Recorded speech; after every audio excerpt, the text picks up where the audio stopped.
Hey guys, welcome back to the Optinex crypto daily. आज आप लोगों के सामने बहुत ही डिटेल्ड वीडियो मैं लेकर आया हूँ। 13 अप्रैल 2021 का आप लोग सोच रहे होगे स्नैपशॉट क्यों खुला हुआ है मेरे सामने। मैं आप लोग को कुछ बहुत इंटरेस्टिंग चीज़ें बताऊंगा। अगर आप लोग ये पूरी वीडियो अंत तक देख लेते हो तो आप कहीं ना कहीं मैक्रो इकोनॉमिक्स का एक पूरा लेक्चर कवर कर लोगे। ठीक है, इसमें जो भी चीज़ें प्ले करती हैं, बिटकॉइन ऊपर जाएगा या नीचे जाएगा ये समझ आ जाएगा, स्टॉक मार्केट क्या करने वाली है, इंडियन स्टॉक मार्केट क्या करेगी, आपकी अपनी नौकरी कहाँ जाएगी अगर आप प्राइवेट सेक्टर में हो, तो ये चीज़ें डिटरमिन करती हैं। और इसलिए बहुत बड़ा यहाँ पर मैंने आपको बड़ी बातें कर दी शुरुआत में, ताकि आप लोग को समझ में आए कि इस चीज़ का इम्पैक्ट कितना होगा। हर चीज़ मैं आपको समझाना चाहता हूँ। मैं कोई बियर गाय नहीं हूँ, बेरिश गाय नहीं हूँ, हर चीज़ में बेरिश रहता हूँ, नहीं। मैंने कुछ चीज़ें पढ़ी हैं, कुछ समझी हैं, उन चीज़ों के बेसिस पे मैं कुछ इन्फॉर्मेशन आपके सामने प्रेजेंट करना चाहता हूँ, क्योंकि मैं आप लोगों को यानी 25,000 लोगों को रिप्रेजेंट करता हूँ, तो आप लोगों को वो चीज़ पता होनी चाहिए। तो let's go into the video. अगर आप लोग को वीडियो अच्छी लगे तो अंत में आप लोग मेरे चैनल को सपोर्ट करने के लिए सिर्फ और सिर्फ बिंगेक्स पे साइन अप कर सकते हो और उस पर ट्रेडिंग स्टार्ट कर सकते हो। और दूसरी चीज़ ये है कि साइन अप करने पे आप जितने भी डॉलर्स आप साइन अप करोगे उतना ही आपको वापस कूपन मिलेगा, जिससे ट्रेड करके जो भी प्रॉफिट हुआ वो सब आपका। ठीक है, वरना ज़्यादा से ज़्यादा वो कूपन चला जाएगा और कुछ नहीं। ठीक है, तो ओवरऑल आपका विन विन है। तो सबसे पहले बात को स्टार्ट करें, थोड़ा आप पानी वानी कॉफ़ी वगैरह लेके बैठ जाइए। ठीक है, और बैठिए। बाकी हाँ, मैंने कल मार्केट शॉर्ट करी थी और मैंने उसमें काफ़ी ज़्यादा लॉस बुक करा है। ये एक बात है जो जिससे मुझे बहुत ज़्यादा वो करना पड़ता है, मेंटली बहुत फाइट करना पड़ता है। बट कोई बात नहीं, मैं अभी आप लोग को मैक्रो इकोनॉमी समझाऊंगा। आप लोग को मेरा पॉइंट ऑफ व्यू समझ में आए तो बढ़िया है, अगर नहीं समझ में आ रहा है तो भी कोई बड़ी बात नहीं है। आपके पास कुछ होगा तभी आप मुझे काउंटर कर रहे हैं। चलिए let's go into the video. सबसे पहले हम हिस्टोरिकल स्नैपशॉट की बात करते हैं। 13 अप्रैल 2021 का स्नैपशॉट मैंने इसलिए ओपन करके रखा है क्योंकि बिटकॉइन का प्राइस उस समय चल रहा था 63,500। नया नया इसने पहली बार $65,000 का आई थिंक हाई लगाया था, और उसके बाद इसकी वॉल्यूम जो थी वो 69 बिलियन की थी, यानी ऑलमोस्ट मोटा मोटा 70 बिलियन की मार्केट वॉल्यूम थी, टोटल वॉल्यूम। एक चीज़ ध्यान रखना, ठीक है, 70 बिलियन की। इसी के बाद मैं आप लोग को एक और हिस्टोरिकल स्नैपशॉट दिखाना चाहता हूँ। 10 नवंबर 2021 को बिटकॉइन ने अपना सेकेंड हाई मारा, जो कि $69,000 था। उसके बाद थोड़ा सा नीचे गिर गया था 64 आके, लेकिन दिन यही था। इसके अराउंड अगर हम देखें तो हमारी वॉल्यूम थी वो $48 बिलियन थी। इसके अराउंड 69 70 बिलियन और इसके अराउंड 48। ये एक बहुत ही अच्छा इंडिकेटर था जो बता सकता था आपको कि मार्केट कहाँ जा रही है। इसके दम पे कई लोगों ने जो है यहाँ पर स्टॉक क्रिप्टो का पूरा फॉल प्रेडिक्ट कर दिया था। ठीक है, क्योंकि वॉल्यूम डिक्लाइनिंग थी, और वॉल्यूम डिक्लाइन का मतलब प्राइस ऊपर है पर वॉल्यूम कम है, मतलब ये तो कहीं फ्यूचर्स वाले या फिर शॉर्ट स्क्वीज वालों को रेक्ट कर रहा है, ये तो एसएल ले रहा है लोगों को। तो इसीलिए आपको ये चीज़ समझ में आ जानी चाहिए। अब मैं आप लोग को लेके चलूंगा यहाँ पर 14 मार्च 2024 के हिस्टोरिकल स्नैपशॉट पे। आप लोग को बिटकॉइन का वही चार्ट मैं आप लोगों को दिखाऊंगा कि जब हाई पड़ा था, क्योंकि देखिए मुझे समझ नहीं आया मैं आप लोगों को टोटल वॉल्यूम कहाँ से दिखाऊंगा। मैं बहुत ढूंढ रहा हूँ, सुबह से मैं इसी पे ढूंढ रहा हूँ बैठ के, बहुत दो तीन घंटे लग गए मुझे रिसर्च करने में इसके ऊपर, लेकिन मैं सुबह से ये चीज़ ढूंढ रहा हूँ कि वॉल्यूम कहाँ से लाऊं। लेकिन वॉल्यूम के लिए सबसे बढ़िया हिस्टोरिकल स्नैपशॉट आप कॉइन मार्केट कैप से ले लो। कॉइन मार्केट कैप का जो पेज था उसमें ये जो वॉल्यूम दिखाता है, ये तो टोटल दिखाता है ना, across all the exchanges, except of course कुछ सोर्सेज छूट जाती होंगी, लेकिन टोटल तो दिखाता है। ये उस समय भी ट्रैक करा था, इस समय भी, तो जो डिविएशन है वो आपको समझ में आ जाएगी। तो 14 मार्च 2024 को जब हमने ऑल टाइम हाई बनाया तब हमारी वॉल्यूम थी $60 बिलियन के अराउंड, $59 बिलियन। ठीक है, ये एक बड़ा अमाउंट था, क्योंकि जो पहला हाई 69 बिलियन बना था उसके बाद हमारा सेकेंड हाई बना, इससे ज़्यादा तो वॉल्यूम आ गई। लेकिन आपको ये समझना है प्राइस कहाँ पे था। प्राइस 71,000 पे था मेरे भाई, 71,000 पे वॉल्यूम था, प्राइस था, और आपकी 60 बिलियन की वॉल्यूम थी। कुछ समझ में नहीं आ रहा, लोचा लग रहा है। आप तो कहोगे 10 बिलियन ज़्यादा ही आया पिछले वाले से, वो 64,000 था मेरे भाई, ये $71,000 है। ये हाई है उस समय से जिस समय आया था पहली बार। ठीक, अब मैं आपको बात करता हूँ कि 17 सितंबर 2024 यानी कल की डेट में हिस्टोरिकल बिटकॉइन का वॉल्यूम क्या चल रहा है वो मैं आपको दिखाना चाहता हूँ। वो हमारा चल रहा है 38 बिलियन के around. This is a significant drop. अगर हम मार्च से देखें अभी तक 59 बिलियन से 38 बिलियन आ जाना is a significant drop in volume. ये आपको ऐसे समझ में आ जाना चाहिए कि हम ऑल टाइम हाई के नियर मंडरा रहे हैं, जो कि 10-20 हज़ार डॉलर अप एंड डाउन है, बट यहाँ पे वॉल्यूम 38 बिलियन है। अगर हम यहाँ पर हाईएस्ट वॉल्यूम बिटकॉइन की देखें जिस दिन आई थी, वो आई थी $69 बिलियन, 70 बिलियन से 38 होना ऑलमोस्ट 40-50% ज़्यादा डाउन हो जाना, मतलब ठीक है if I am not wrong. तो इतना लेस वॉल्यूम, वो भी $60,000 के अराउंड होना, ये एक क्रूशियल चीज़ है। ठीक, ये मेरा पॉइंट बनाने का जो वे था, जो मैंने मेरा पॉइंट बनाना था मुझे।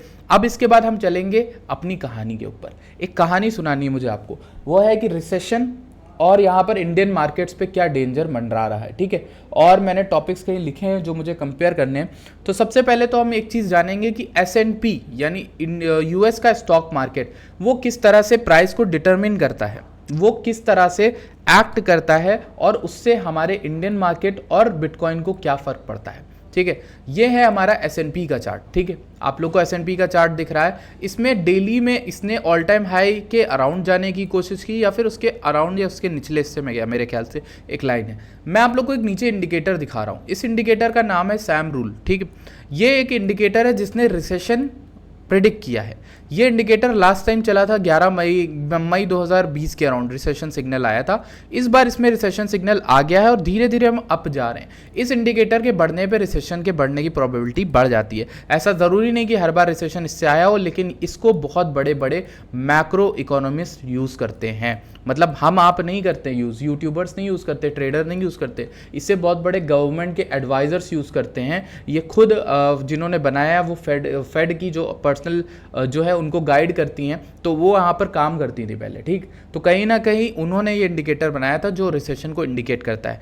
दूसरी चीज़, हम स्टॉक मार्केट के ऑल टाइम हाई के नियर है। ये इंपॉर्टेंट है जानना, क्योंकि हमें एक सिग्निफिकेंट ड्रॉप 2020 से मिला ही नहीं है। अगर आप वीकली में जाके देखोगे, ये सिग्निफिकेंट ड्रॉप था जो हमें देखने को मिला था, और इसमें हमें फॉल देखने को मिला था अराउंड कितना 34% 35% का फॉल S&P में आया था। और उसके बाद अगर हम बात करें तो एक शॉर्ट फॉल हमें यहाँ पर देखने को मिला, जो हमारा अभी बेयर मार्केट हुई थी स्टॉक मार्केट की, उसमें हमें देखने को मिला 27% का, और उसके बाद से हमें कोई भी फॉल देखने को नहीं मिला है। लेकिन कहा यह जा रहा है कि overall recession on the verge है, और इसके जो क्लेम्स हैं वो मैं आपको बताता हूँ क्यों है।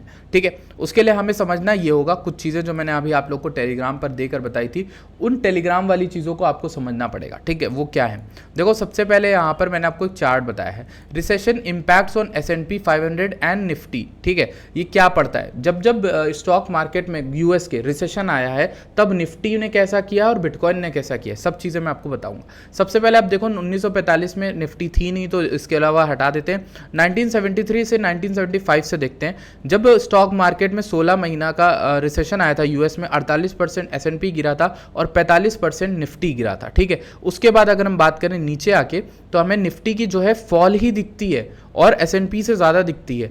एक इंपॉर्टेंट चीज़ ये है कि कोरिलेशन निफ्टी और S&P का बढ़ गया 2008 की फाइनेंशियल क्राइसिस के बाद। क्यों? क्योंकि उसके बाद ना बहुत ज़्यादा डिविएशन जो बदल गया, और अब अगर मैं आपको रेशियो दिखाऊं तो वो रेशियो बहुत कम हो गया है। चाहे आप देख लीजिए यहाँ पर, ठीक है, India experienced a mild recession in 1974 due to global oil price shock, और अभी इंडिया की US से बहुत ज़्यादा ट्रेड होती है, इस वजह से US और का डायरेक्ट इंपैक्ट इंडिया पे आता है। जैसे मैं आपको दिखाऊं तो आपको लिखा दिख रहा है probability of recession in India during US recession.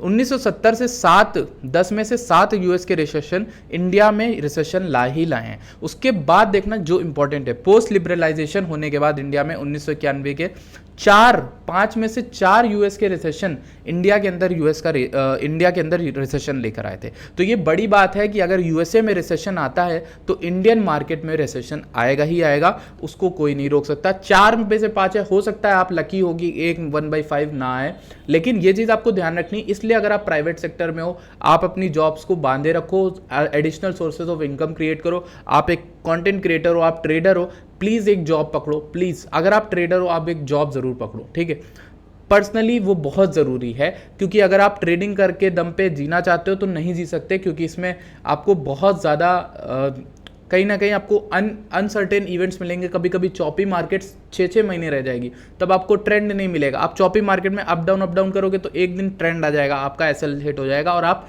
Ride करने से रुक जाओगे। जो मेन राइड करने के लिए लॉन्ग होगी या शॉर्ट होगी वो आप छोड़ जाओगे, क्योंकि आप चॉपी मार्केट के SL को ले रहे होगे। ठीक, तो इस तरह की चीज़ें होती रहती हैं।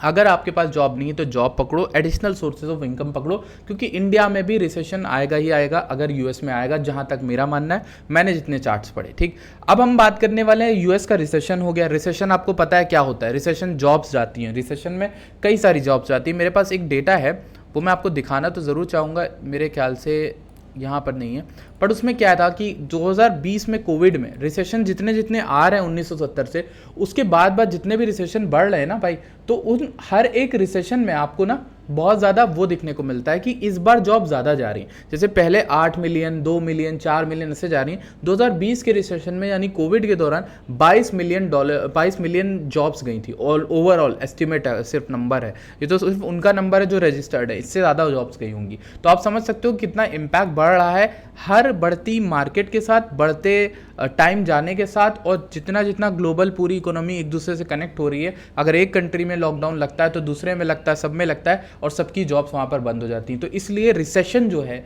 वो एक इंपॉर्टेंट टॉपिक हो जाता है उन लोगों के लिए पढ़ने के लिए जो इकोनॉमी में इंटरेस्टेड हैं, जो ट्रेडिंग में इन्वेस्टेड है, जो कहीं ना कहीं हर चीज़ को देखना चाहते हैं बिना सोचे समझे परफॉर्मेंस नहीं। अब बिटकॉइन की बात करें तो बिटकॉइन पहले तो 2008 के रिसेशन के दौरान था नहीं, फाइनेंशियल क्राइसिस आया था। 2020 में अगर हम देखें तो कोविड-19 में बिटकॉइन 40% गिरा था, ठीक है। उसके बाद 2018 से 19 में इकोनॉमिक स्लो डाउन, यानी कि जब CPI में इन्फ्लेशन बढ़ रहा था US में, तो उस समय जब बेयर मार्केट स्टार्ट हुई तो बिटकॉइन 73% गिर गया था, ठीक है, अगर हम बात करें 2018 से 19 के दौरान, ठीक है। लेकिन फिर उठ गया, उठ ज़रूर जाएगा, लेकिन एक चीज़ जो ध्यान रखनी कि रिसेशन के दौरान बिटकॉइन काफ़ी ज़्यादा गिर गया। हालांकि इसका जो काम था बिटकॉइन का, वो इनिशियल काम जो था वो था कि रिसेशन के दौरान लोगों को सेफ्टी प्रोवाइड करे, और आने वाले टाइम में ऐसा होगा कि जब अगर ब्लैक रॉक ले रहा है बिटकॉइन तो डैट मीन्स कि कुछ ना कुछ उसने देखा है, ठीक है। तो ये एक इंपॉर्टेंट चीज़ है। अब आपको पता होगा कि रिसेशन को कंट्रोल करने के लिए, रिसेशन को कंट्रोल नहीं, बेसिकली CPI को, इन्फ्लेशन को कंट्रोल करने के लिए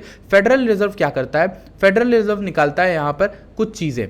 देखो, इन्फ्लेशन को अगर कंट्रोल करना है तो वो इंटरेस्ट रेट बढ़ाता है। इंटरेस्ट रेट का मतलब ये होता है कि वो बैंक्स जो ओवरऑल एक दूसरे को लोन दे रहे हैं वो किस रेट पे दे रहे हैं, ठीक। कहीं ना कहीं इंटरेस्ट रेट से इनडायरेक्ट इंपैक्ट पड़ता है हमारे लोगों पे, हम लोगों पे। जैसे इंडिया में भी सेम ही चीज़ हुई थी, जब वहाँ इंटरेस्ट रेट बढ़ रहे थे तो यहाँ भी इंटरेस्ट रेट बढ़ रहे थे। अब इंटरेस्ट रेट कट होंगे तो इंडिया में भी कट होने स्टार्ट हो गए। तो कहने का मतलब क्या है, ओवरऑल ये है कि अगर वहाँ इन्फ्लेशन बढ़ा था तो वहाँ पर इंटरेस्ट रेट को डालकर, ये एक ऐसी चीज़ है जो बैंक्स के लोन्स को हम कम करते हैं, तो लोग जो है स्टॉक मार्केट और उनसे पैसा निकाल लेते हैं, ठीक है। तो अगर वहाँ पे पैसा निकाल के लोग गवर्नमेंट की चीज़ों में डालना है, FD में, RD में डालना है, तो वो उसमें डालते हैं। लेकिन जब इंटरेस्ट रेट कट हो जाएगा, मतलब गवर्नमेंट कम देगी इंटरेस्ट उन लोगों को, तो वो वहाँ से पैसा निकाल के स्टॉक मार्केट, बिटकॉइन में डालेंगे, ठीक। इंटरेस्ट रेट कट, इसीलिए सब लोग बुलिश कह रहे हैं, ठीक, सब बुलिश कह रहे हैं। मैं अभी शॉर्ट टर्म में बुलिश नहीं हूँ, ठीक है। और इसका रीज़न मैं बताता हूँ। इंटरेस्ट रेट जो है वो कट तो हो रहा है, लेकिन 25 BPS कटेगा या 50 BPS, ये बहुत बड़ी एक दुविधा बन गई है, ठीक है। अगर मैं आपको इसमें इमेज में दिखाऊं तो यहाँ पर आप देखो, ठीक है, जो हमारी सैम रूल की क्रिएटर है, सैम रूल जो इंडिकेटर मैंने आपको बताया, उस रूल की जो क्रिएटर है उन्होंने यहाँ पर खुद प्रिडिक्ट किया है कि 50 BPS का इंटरेस्ट रेट आ सकता है। 50 BPS का इंटरेस्ट रेट इसलिए आएगा क्योंकि लेबर मार्केट में बहुत ज़्यादा कंसर्न है, अनएम्प्लॉयमेंट क्लेम्स उतनी तेज़ी से नहीं दिख रहा है, ठीक है, मतलब सॉरी, उतनी धीमे नहीं हो रहा है जितनी तेज़ी से होना चाहिए था, ठीक है। और ये कह रहे हैं कि this would likely lesson the chances of a recession but potentially increase the odds of igniting consumer price और एसेट इन्फ्लेशन। लेकिन 50 BPS से वो अपने रिसेशन के चांसेस को तो रोक लेंगे, लेकिन कहीं ना कहीं जो इन्फ्लेशन है वो फिर से बढ़ने लगेगा। तो कहीं ना कहीं फेडरल रिजर्व जो है वो एक ऐसी गाड़ी में है जिसमें हैंडल, स्टीयरिंग सब कुछ खराब है, बस वो चलते जा रहे हैं। वो सिर्फ और सिर्फ एक छोटा सा ब्रेक लगा सकते हैं जिसका नाम है इंटरेस्ट रेट। वो लगा रहे, लेकिन इसका भी भरोसा नहीं कब वो ब्रेक फेल हो जाए, ठीक। तो एक तरह से इंटरेस्ट रेट वो ब्रेक है। तो अगर 50 BPS रेट कट करते हैं तो बिटकॉइन, स्टॉक मार्केट सब में शॉर्ट टर्म में एक फॉल देखने को ज़रूर मिलेगा 100%। और अगर वो 25 BPS का रेट कट डालते हैं तो मार्केट्स बुलिश होंगी। लेकिन इसमें भी कैच ये है कि ज़्यादातर चांसेस हैं कि सेल द न्यूज़ इवेंट हो। क्यों? हम 6 महीने, 7 महीने, 8 महीने से तैयारी कर रहे हैं, इस पूरे ईयर की हम तैयारी कर रहे हैं कि इस साल इंटरेस्ट रेट कटेंगे। हर कोई मान के बैठा है कि इंटरेस्ट रेट कटेंगे, सबको पता है कटेंगे, क्योंकि उसके अलावा कोई ऑप्शन नहीं था। और इसीलिए मुझे लगता है कि हाईली लाइकली है कि एक सेल द न्यूज़ इवेंट हो और बिटकॉइन की जो पूरी रैली आई है वो पूरी रैली एक फेक आउट हो। क्यों? अब देखिए, रैली आना अच्छी बात है, रैली स्पॉट में थी, ड्रिवन थी, सब अच्छा हुआ, सब लोग एक्चुअल बाय कर रहे थे, ठीक है। लेकिन कहीं ना कहीं वो इंटरेस्ट रेट के जो है अपकमिंग इंटरेस्ट रेट की वजह से वो पहले से इन हो रहे थे, लोग बाय कर रहे थे, ब्लैक रॉक एंटर कर गया, सब एंटर कर रहे थे, सबको पता है बिटकॉइन ज़्यादा भागेगा अगर इंटरेस्ट रेट कट होते, ठीक। तो ये सबको पता है, ऑलमोस्ट हर किसी को पता है। अब ये जो बड़े बड़े ट्रेडर्स या इन्वेस्टर्स हैं, मैं कोई बड़ा ट्रेडर नहीं हूँ, लेकिन मुझे ये चीज़ मालूम है कि ये सेल द न्यूज़ इवेंट हो सकता है, शॉर्ट टर्म में आपको क्रैशेस देखने को मिल सकते हैं। अब देखो यहाँ पर जेपी मॉर्गन के डिमैंड कह रहे हैं कि यहाँ पर जो भी रेट कट आएगा उससे कोई फर्क नहीं पड़ने वाला, क्योंकि प्राइस दिन है ऑलरेडी, मतलब पूरे साल हमने वेट किया, इसीलिए प्राइस दिन है। ये real time Sam rule recession indicator है जो धीरे धीरे बढ़ रहा है रिसेशन की ओर बता रहा है, ठीक है। और यहाँ पर एक और चीज़ इंपॉर्टेंट है कि जो 25 बीपीएस और 50 बीपीएस है उससे क्या हो सकता है, ठीक है। यहाँ पर आपको इंपॉर्टेंट एक चीज़ देखने को मिलेगी कि डॉलर जो है वो कमज़ोर हो जाएगा अगर आपका 50 बीपीएस का रेट कट आता है, ठीक है। 50 बीपीएस का रेट कट आएगा तो डॉलर कमज़ोर हो जाएगा, डॉलर कमज़ोर हो जाएगा तो गोल्ड जो है ऊपर भाग जाएगा, गोल्ड ऊपर भागेगा। तो इसलिए ऐसे समय पे सोने में जाना बहुत इंपॉर्टेंट है, सोने नहीं जाना, सोना लेके बैठना, मतलब ओन करके बैठना इंपॉर्टेंट है। एक ये है, डॉलर कमज़ोर हो सकता है अगर 25 बीपीएस हुआ या 50 बीपीएस दोनों हुआ, दोनों ही कमज़ोर है, लेकिन 50 बीपीएस हुआ तो बहुत एग्रेसिव हो जाएगा डॉलर को कमज़ोर करना, और लोगों को लगेगा क्या अपनी यूएस मार्केट को, फेडरल रिजर्व को खुद अपनी यूएस मार्केट बहुत वैसी सी लग रही है क्या, मतलब रिस्की लग रही है, जो ऐसा इतनी तेज़ी से इन्होंने स्टेप लिया, इतना क्यों लिया, मतलब 50 बीपीएस क्यों लिया। तो इस चक्कर में थोड़ा बहुत दिक्कतें आ सकती हैं। इसके अलावा अगर हम बात करें रेट कट जो आने वाले हैं आज जो आएंगे वो 50 बीपीएस आएंगे या 25 बीपीएस आएंगे, इसका cmegroup.com के द्वारा ये एक टूल बनाया गया था जिसमें प्रोबेबिलिटी इकोनॉमिस्ट जो बड़े बड़े हैं वो निकालते हैं। तो इसमें दिखाया जा रहा है कि 35%, ये पहले ज़्यादा था, पहले ये ज़्यादा था ये कम था, अभी 35% चांसेस हो गए हैं कि 25 बीपीएस की रेट हाइक लगेगी, लेकिन 65% चांसेस हो गए हैं कि 50 बीपीएस हो जाएगी। 50 बीपीएस यानी यहाँ पर 65% चांसेस हो गए। ये अभी कुछ ही टाइम पहले ही हुआ है इंक्रीज, ठीक है। तो इसका मतलब ये है कि अगर 50 बीपीएस रेट कट लगा तो थोड़ा सा झटका मार्केट को लगेगा, और वो सिर्फ यूएस मार्केट को नहीं लगेगा, ठीक है। और कहीं ना कहीं इसके लगने से रिसेशन आएगा, उसके बाद हमें इंडिया में भी रिसेशन देखने को मिल सकता है। और अगर मैं आप लोगों को हिस्टोरिकल परफॉर्मेंस दिखाऊं S&P की रिसेशन में, तो बहुत ख़राब हालत रही है। अगर मैं आपको रिसेशन में S&P की दिखाऊं तो यहाँ देखो, जब जब रिसेशन आया है स्टॉक मार्केट काफ़ी ज़्यादा गिरती रही है, रिसेंटली में तो काफ़ी ज़्यादा गिरी है, 19-20%, 33% 2001 में, 38% देखो यहाँ पर देखने को 2007 और 2009 में दिखी थी। उसके बाद इंडिया की मार्केट भी काफ़ी ज़्यादा गिरी थी। इसलिए मैं कहता हूँ कि जो जॉब मार्केट इंडिया की है वो बहुत वॉलेटाइल जगह पर है, क्योंकि इंडियन स्टॉक मार्केट भी काफ़ी अप है। अगर मैं निफ्टी की बात करूँ S&P के साथ, तो आप निफ्टी भी देख लो, निफ्टी इंडेक्स को देखो, ये सीधा उठता जा रहा है। आप लोग को पता होगा पिछले साल मैंने आप लोग को इसमें बोला था इसमें क्रैश एक्सपेक्टेड है, क्रैश आया, लेकिन वो क्रैश सडन था भाई, उठा लेगी मार्केट उसको, ठीक है। तो मेरे कहने का मतलब ये है कि भाई ये जो इंडियन स्टॉक मार्केट उठ रही है ना, ये हेल्दी नहीं है। ये इस तरीके से, मतलब इस तरीके से या तो आप कब तक खींच लेगा, ये ओवर एक्सटेंडेड रैली है, ये उठेगी ये गिरेगी जो भी हो, बट ये अच्छी नहीं है, मतलब लाइक डायरेक्ट नहीं उठ सकती, क्योंकि जो बाहर सीन चल रहे हैं, अगर आप देखो यहाँ पर वीकली का चार्ट खोला है, RSI बेरिश डाइवर्जेंस दिखा रहा है, यहाँ पर भी दिखाया था, तभी यहाँ पर दिखने के बाद देखो अच्छा खासा क्रैश दिखा, लेकिन अभी तक RSI वीकली का एक बार भी नीचे नहीं गया। मतलब मान लो इतना भी अगर बॉटम में आता है, 38 भी आता है, तो लास्ट टाइम 38 के अराउंड जब आया था, वो अराउंड आया था 2023, 20 मार्च 2023, उसके अराउंड यहाँ पर आया था 22 में। इसको थोड़ा सा और पीछे करते हैं, मंथली, हाँ, हमें मंथली में भी ओवरबॉट दिख रहा है निफ्टी इंडेक्स, अगर आप निफ्टी इंडेक्स की बात करो। और यहाँ पर आपको यहाँ पर 2021 वगैरह के अराउंड जब टॉप बना था, मार्केट सारी ऊपर थी, तब भी आप निफ्टी में देखोगे कि यहाँ पर ओवरबॉट था। इसके अलावा यहाँ पर भी ओवरबॉट था, यहाँ से भी अच्छा फॉल देखने को मिला, यहाँ पर भी हमें अच्छी 2-3 कैंडल मंथली की दोनों महीने की डाउन देखने को मिली, रेड देखने को मिली। उसके बाद वो नीचे जाता रहा, सडन 2020 में क्रैश आया जब RSI एकदम बॉटम टच कर गया। ये मंथली का RSI है, इसलिए थोड़ा बहुत इंपॉर्टेंट है कि 50 या फिर इतना 55 भी आता है तो भी इंपॉर्टेंट है, तब बाय द जोन होगी। मतलब अगर RSI थोड़ा, अगर आप सोनली RSI पे डिसीजन लेना चाहते हो तो ये लाइन मान के चलो 55-50 की अगर एक लाइन आपकी, ये कॉमन सी लाइन है जहां पर बॉटम बन सकता है, यहां पर आप बाइंग स्टार्ट कर सकते हो। लेकिन अभी RSI कहां बैठा है, 82 पे बैठा है। That is a very clear cut area कि आप स्टॉक मार्केट में इन्वेस्ट करने के बजाय आप गोल्ड में इन्वेस्ट कर दो, ज़्यादा अच्छा रहेगा, ठीक है। ऐसे टाइम में गोल्ड बहुत ज़्यादा हाई उठता है, काफ़ी ज़्यादा अच्छा परफॉर्म भी कर देता है। इसके अलावा अगर मैं आपको गोल्ड का ही चार्ट दिखा दूँ तो गोल्ड फ्यूचर्स में आप जाओ, ठीक है, MCX में आप देखो गोल्ड कितना उठ गया। लास्ट ईयर में मैंने अभी गोल्ड की कॉल दी थी, पता है आप लोग को, मैंने ही गोल्ड की कॉल दी थी और यहाँ पर 31% है। ये कॉल मैंने अपने पर्सनल इंस्टाग्राम पे डाली, लोगों को, रिलेटिव्स को बताया, तो जो इंस्टाग्राम स्टोरी जिन्होंने देखी थी उन्होंने थैंक्स बोला। वो एक प्रेडिक्शन था गोल्ड का जो अभी भी वैलिड है। मुझे लगता है गोल्ड एक और हाई बनाएगा, उसके बाद गिरना चाहिए, ठीक है। गोल्ड भी आई थिंक ऑलरेडी अप है काफ़ी ज़्यादा, लेकिन अगर रिसेशन आता है तो गोल्ड भी उठेगा, ठीक है। अच्छा, अब मुझे क्या बात करनी है, मैंने आप लोगों से बता दी, S&P का कोरिलेशन, निफ्टी का कोरिलेशन बता दिया, ठीक है, रिसेशन बता दिया, बिटकॉइन कैसा परफॉर्म किया है, S&P कैसा परफॉर्म किया रिसेशन में, निफ्टी भी बता दिया। अब हम देख लेते हैं अनएम्प्लॉयमेंट्स की बातें, ठीक है। तो यहाँ पर अनएम्प्लॉयमेंट है वो क्यों इंपॉर्टेंट है।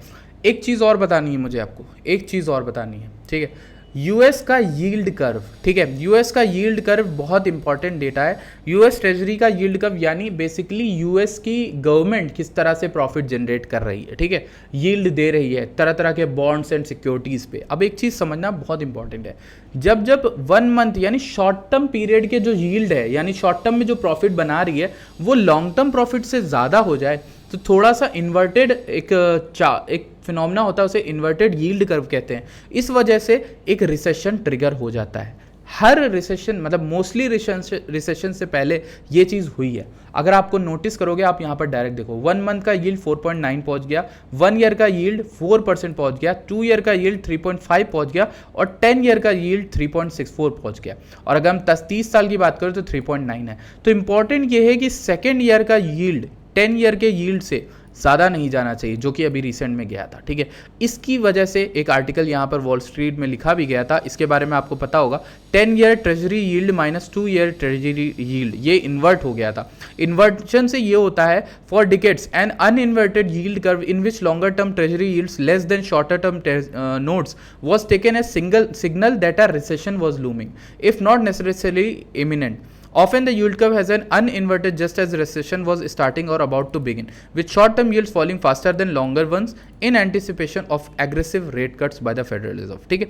तो ये एक फिनोमेना है जो इंपॉर्टेंट है, जो आपको ध्यान रखना है। यूएस का ट्रेजरी यील्ड कर्व क्या कह रहा है, कितना चल रहा है। ये ऊपर वाली अगर नीचे आ जाती है शॉर्ट टर्म वाली, तो हमें यहाँ पर एक बेरिश चीज़ देखने को मिलती है। यही आप लोग को पहले भी बताया था कि ऐसा हुआ है, ठीक है। तो इससे क्या होगा, जो GDP है यूएस की, वो थोड़ी बहुत इम्पैक्ट होगी, और यूएस की इम्पोर्ट होगी तो हमारा इंडिया से ट्रेड जो है वो भी मुश्किल हो जाएगा, ठीक है।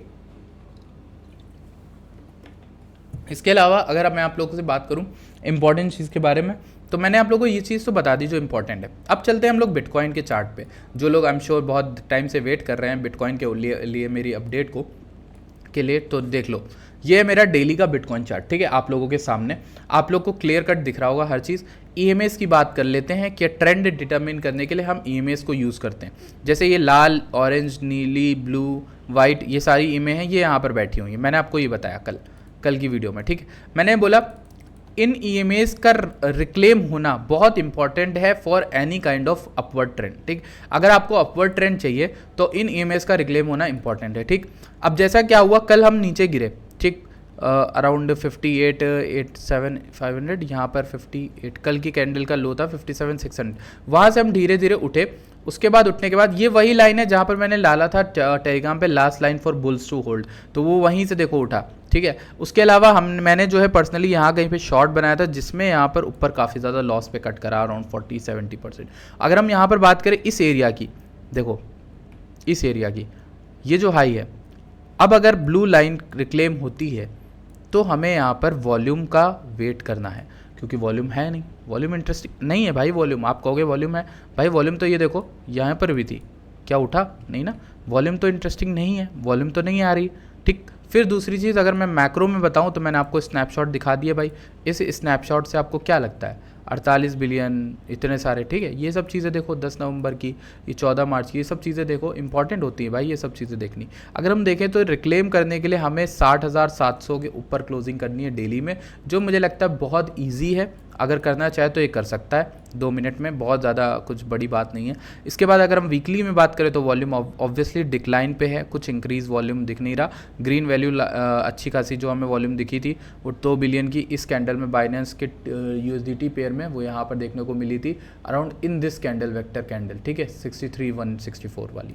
तो अगर हम इस वेक्टर कैंडल का लो देखें तो हमें पूरा का पूरा रिक्लेम होता हुआ दिख गया, निचला हिस्सा इस पूरी वेक्टर कैंडल का इंक्रीज़ हो गया। इसके बाद हम इंक्रीज़ कर रहे हैं। अब देखो एक इंपॉर्टेंट चीज़ क्यों है, 60,700 और 60,500 दोनों इंपॉर्टेंट है। वीकली में 20 EMA जो है हमारी यहाँ पर बैठी है। अब समझो हम बहुत क्रूशियल जोन पे हैं BTC में, और क्यों, वॉल्यूम नहीं दिख रही इस वीक में, तो वॉल्यूम नहीं दिख रही। अब हो सकता है आ जाए, 4 दिन बाकी हैं। ये पिछली कैंडल में देखें तो वॉल्यूम इतनी सब्सटेंशियल थी नहीं, उससे पहले रेड कैंडल की वॉल्यूम ज़्यादा थी, इससे पहले भी यहाँ पर सेलिंग वॉल्यूम ठीक थी। ये देखो करंट वॉल्यूम तो अभी है, तो करंट कहीं ना कहीं वॉल्यूम चारों कैंडलों में, पिछला ये जो मूवमेंट हुआ है यहाँ से इस ग्रीन कैंडल के बाद से 1 2 3 4 5 6 5 कैंडलों में वॉल्यूम नहीं था। इंटरेस्टिंग। इसके अलावा जो वाइट लाइन ड्रॉ की है ना, यह 21 वीकली EMA भी है, डेली का ऊपर वाला EMA भी है, तो इसलिए थोड़ा सा आप यहाँ पर सावधान रहो, सतर्क रहो, ठीक। अगर मार्केट को यहाँ पर मार्केट मेकर को आपको धोखा देना होगा, अगर मैं मार्केट मेकर होता तो मैं आपसे आपके पैसे कैसे छीनता, इसमें पता है क्या, मैं आप लोगों को एक इंटरेस्ट रेट कट आने से पहले बुलिश कर देता, क्योंकि रेट कट बुलिश होते हैं। सारे यूट्यूबर्स फाइनेंस के जो है वो बुलिश हो जाते, मेरा काम वो आधा कर देते, आधा काम तो वही कर देते जो बुलिश हो जाते हैं रेट कट के डिसीजन से, जो शॉर्ट टर्म नहीं लॉन्ग टर्म सोचते हैं, उनके लॉन्ग टर्म में मेरा शॉर्ट टर्म का फ़ायदा हो जाएगा। इस तरह से काम करते हैं मार्केट मेकर, ठीक है। अब देखो यहाँ पर इस तरीके से है। अब यहाँ पर मैं क्या करूँगा, मैं यहाँ पर मार्केट को उठवाऊँगा थोड़ा सा, जो भी मुझे लिक्विडेट कराना हुआ किसी को, मैं एक्सचेंज से बात करूँ, वॉल्यूम क्रिएट करूँ, फेक वॉल्यूम क्रिएट करूँ, मैं उठवा दूंगा मार्केट को, ठीक है। हल्का फुल्का उठवा दिया, उठाने के बाद सब मिलके, ठीक है, यहाँ पे लिक्विडिटी ग्रैब की सबको लगा, और मैं तो ये चाहूँगा कि इसके ऊपर भी क्लोज कर दूँ 1-2 दिन, ठीक है, ताकि आपको लगे कंफर्म ब्रेकआउट हो गया।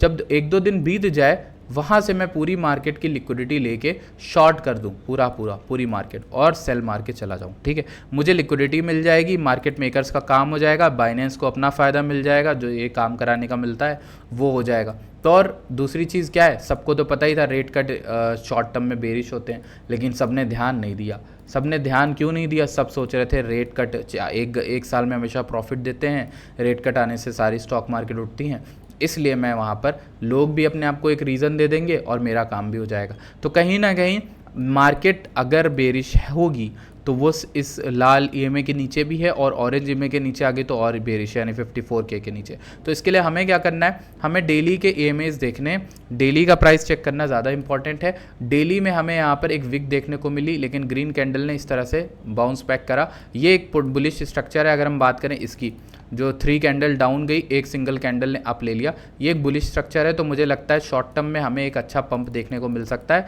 वो पंप सस्टेन करेगा कि नहीं, उसके लिए मैं वॉल्यूम ट्रैक करता हूँ। मैं कोई बेरिश गाय हूँ नहीं, मैं आपको बता रहा हूँ, मैंने मेरा काम जो रिसेशन बताना था नौकरी वोकरी को रिलेटेड, वो आपको बता दिया है। उसका इम्पैक्ट बिटकॉइन पे क्या पड़ सकता है वो बता दिया। ये सब बताया इसलिए ना मेरे भाई कि कल को कुछ होता है तो मैं आप लोग को एटलीस्ट अवेयर तो कर दूँ पहले से, ठीक, कि स्टॉक मार्केट के इस वजह से यहाँ पे आया। मुझे वो कहना नहीं पसंद कि मुझे ये चीज़ मालूम नहीं थी, ठीक है। अभी मुझे पता है तो मैंने आप लोग को बता दिया। अगर मैं बात करूँ यहाँ पर डेली के EMA यानी $61,000 के ऊपर क्लोजिंग कर देगा तो अच्छा रहेगा। अब हम 4 घंटे में देख लें चीज़ें कैसी लग रही हैं। 4 घंटे में ये शॉर्ट्स का लिक्विडेशन लेने यहाँ पर आया था 55,600 इस समय चार्ट बनाया था लास्ट टाइम।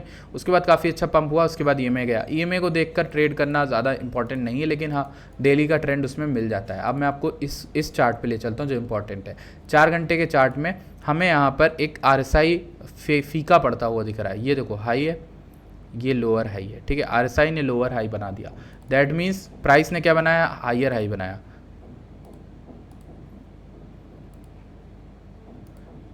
ये देखो, ठीक, कुछ कहूँगा तो गाली खाऊंगा, लेकिन आप देख लो खुद, मैंने डाल दिया है। आपको थ्योरेटिकल चेक करना हो आप जाके थ्योरेटिकल चेक कर लो, what is RSI bearish divergence, वो आप लोग चेक कर सकते हो। वो आप ज़्यादा स्मार्ट हो मेरे से ऑब्वियसली, ठीक है। ये एक चीज़ दिख गई आपको, ठीक। इसके अलावा आप क्या देख सकते हो कि आप इसमें डेली का भी चार्ट देख सकते हो। डेली का चार्ट भी इस तरीके से है ना कि आप यहाँ पर एक इस तरीके की चीज़ में हो, अभी भी ट्रैप्ड हो, तो अभी भी क्लियर कट RSI ने इसमें रिक्लेम किया ही नहीं है। अगर आप डेली में देख रहे हो इस तरीके से, ठीक है, अभी रीटेस्ट हो रहा है, ये एक हमारे पास एक इम्पॉर्टेंट चीज़ है। इसमें डेली में थोड़ा सा बुलिश लग रहा है अगर इसको रिटेस्ट करके ऊपर भागता है। इसके अलावा अगर हम वीकली देख लेते हैं, वीकली आपको पता ही है। इसके बाद हम 1 घंटा देखेंगे। 1 घंटे में आपको कुछ इंटरेस्टिंग दिख सकता है अगर आप कंपेयर करो तो, ठीक। Let me show you. ये हाई बना जब हम लोग 60,000 61,000 गए। उसके बाद सेकेंड हाई जो कल का बना है वो 74 पे बना है, ये बना है 77 पे। आप समझ लो ये बना था 60,600 पे, ये बना है 61,300 पे।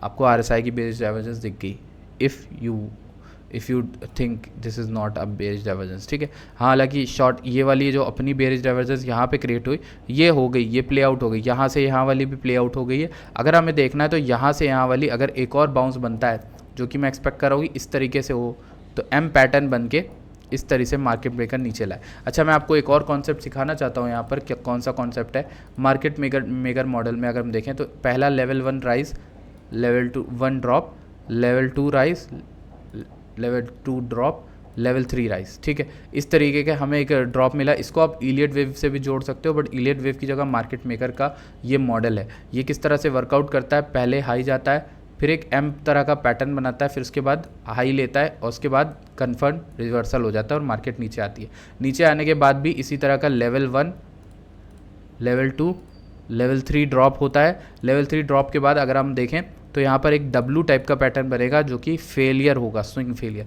तो इस तरीके से मार्केट ऊपर जा सकती है। ये सारे मेरे आइडियाज़ हैं, ये सारे मेरे चार्ट हैं। अगर मैं आप लोग को बताऊं, सिंपल सी भाषा में समझना है, इतना कॉम्प्लेक्स नहीं होना है। 4 घंटे की बेरिश डाइवर्जेंस पे ध्यान रखो, ट्रेड करो, लॉन्ग करो, पैसा बना रहे हो, बहुत बढ़िया भाई, बहुत अच्छा, बहुत खुश हूँ मैं आप लोगों के लिए।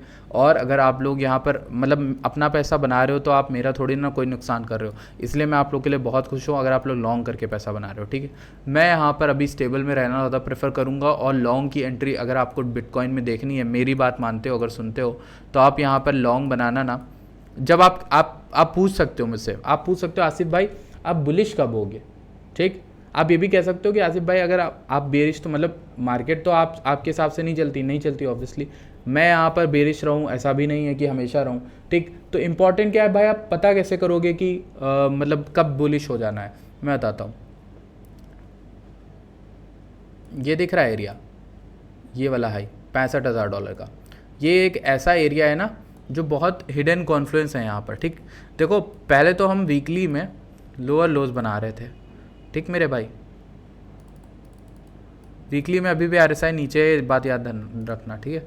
इसके अलावा हम वीकली में लोअर हाइज बना रहे हैं, ये हाई, ये लोअर हाई, ये लोअर हाई, ये लोअर हाई, ठीक है। ये सब, ये एक ऐसा लोअर हाई है जो पहला लास्ट लोअर हाई है, ठीक है। मतलब आखिरी बारी हमने यही क्रिएट किया था लोअर हाई, ठीक। तो मोस्ट लाइकली आपको बुलिश होना है तो आपको वॉल्यूम चाहिए और वॉल्यूम के साथ इसका चीरफाड़ चाहिए, समझे। तो बुलिश होने के लिए जो आपके मतलब मुझे पता है कि बहुत से अच्छे यूट्यूबर्स हैं और बहुत से अच्छे इन्फ्लुएंसर्स हैं जो ये चीज़ कवर कर चुके हैं, जिन्होंने रिसेशन का भी प्रोबेबिलिटी बताई है, वो यहाँ पर ये चीज़ कवर करें हैं और मैंने लाइव वीडियो देखी है उनकी। जैसे अगर आप देखो यहाँ से ऊपर जाता है मार्केट तो 65 के चीरना बहुत इंपॉर्टेंट है, उसको चीर के ऊपर जाता है तो एक नया हायर हाई कंफर्म हो जाएगा। आप लोग को थ्योरी पढ़ाई है मैंने, आप लोग को चैनल पे वीडियो डालता था मैंने, दी है अप ट्रेंड की। अप ट्रेंड की वीडियो यही होती कि आपका डाउन ट्रेंड टूटे, ठीक। सिंपल सी बात है, सुनने में बहुत डम लगेगी लेकिन अप ट्रेंड का यही रूल है कि आपका डाउन ट्रेंड टूटे। आप लोअर हाइज बना रहे हो, ठीक, इसके ऊपर का डाउन ट्रेंड टूटेगा ऐसे नहीं, ये हाई लास्ट हाई टूटेगा 65,000 तो आपका अप ट्रेंड क्लियर हो जाएगा। इसके अलावा और कुछ चीज़ों को देखना पड़ेगा, वो शॉर्ट टर्म में हैं लेकिन मैं दिखा देता हूँ। 4 डेली का ये टाइम फ्रेम है। हम यहाँ पर स्टीप कर्व देखेंगे कि CVD स्पॉट में अच्छी खासी बाइंग आई थी, लेकिन वो बाइंग आई थी अराउंड यहाँ तक की 60,450 जो लास्ट ड्रॉप था। उसके बाद CVD ने अच्छा खासा पिकअप नहीं दिया, यानी CVD स्पॉट ने अच्छा खासा पिकअप नहीं दिया, यानी स्पॉट की वॉल्यूम ने, स्पॉट के बायर उतनी तेज़ी से नहीं आए जितना एक्सपेक्टेड था। अभी 60,600 पे तो बहुत आए थे, पर उसके बाद तो CVD उठा ही नहीं, नोटिस किया, उसके बाद CVD उठा ही नहीं। इसके बाद अगर हम बात करें फ्यूचर्स की, तो फ्यूचर्स में जो हाई आया था, फ्यूचर ज़्यादा तेज़ी से उठा एज़ कम्पेयर टू CVD। अगर हम यहाँ पर 2 घंटे में भी देख लें तो हमें दिख जाएगी ये चीज़ होती हुई। हमें देखो फ्यूचर्स का अच्छा खासा राइज दिख रहा है, CVD हमें उसी तरह से स्पॉट वाली ऐसे ही लहरती हुई दिख रही है उसी एक एरिया में। ये इंपॉर्टेंट है। फंडिंग पॉजिटिव हो गई है, ये इंपॉर्टेंट तो है क्योंकि मार्केट मेकर को यही चाहिए था भाई आपसे कि वो फंडिंग को पॉजिटिव करे ताकि आपके ऐसे ले पाए। ठीक, अगर हम देखें 4 घंटे में, तो 4 घंटे में ये दोनों हाई लो और लो बना रहे हैं, ये भी इंपॉर्टेंट है भाई आपके लिए। अगर आप यहाँ पर 1 घंटा देखोगे, 15 मिनट भी देखना चाहो, चलो 15 मिनट दिखा देता हूँ। 15 मिनट में भी आपके सामने इस तरीके का एक फॉर्मेशन हो रहा है। 15 मिनट का डाउन ट्रेंड जो खत्म होगा वो ऑलमोस्ट 59 के अराउंड आके होगा, यानी इसका RSI अगर नीचे आता है तो प्राइस ऑलमोस्ट इस रेंज के बीच में आने की कोशिश करेगा, 58,900 से $59,000 के बीच में। ठीक है, यहाँ कहीं पर आने की कोशिश कर सकता है। फंडिंग जो है थोड़ा बहुत इंक्रीज़ हुई है, तो फंडिंग पॉजिटिव ही जा रही है। यहाँ पर शॉर्ट थी, क्योंकि जब ये मार्केट गिरी तो लोग शॉर्ट करने लग गए। ठीक है, और ऊपर जाने लगी तो लोग ऑब्वियसली लिक्विडेट हुए होंगे। ठीक है, इस दौरान ये हमारी एक अपडेट थी। आई होप आपको अच्छी लगी हो। थोड़ा सा एनर्जी भी डाउन होगी बताते बताते।